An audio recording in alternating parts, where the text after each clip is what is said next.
The CRV is back up on jack stands.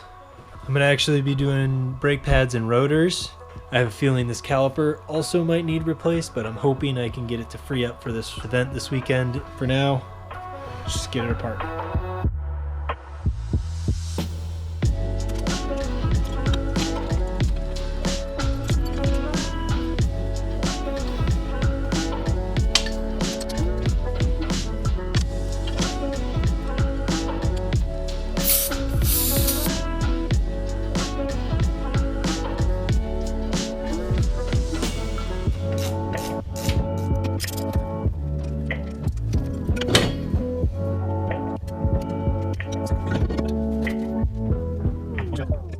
Passenger side went a little bit smoother. I think that's going to be it for me today.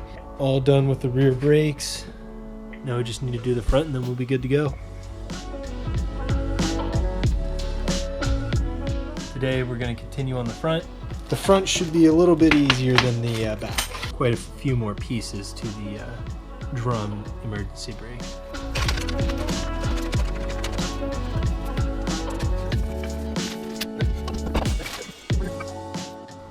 The front brakes are now done. A little quicker than the rear brakes. You can see the front brakes weren't that bad, but the rear pads were not doing so hot.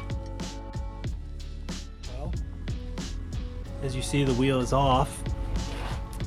And that's because it's the actual caliper that's seizing. So basically I have to take this whole side off again, and then we'll have to bleed the whole system.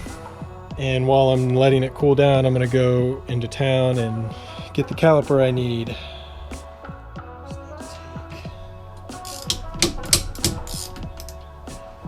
The caliper off.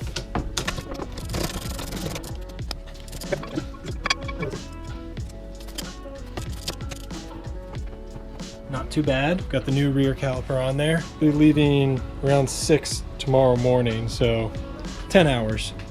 Just in time for the second autocross event with the CRV. Nothing like pushing it to the last minute.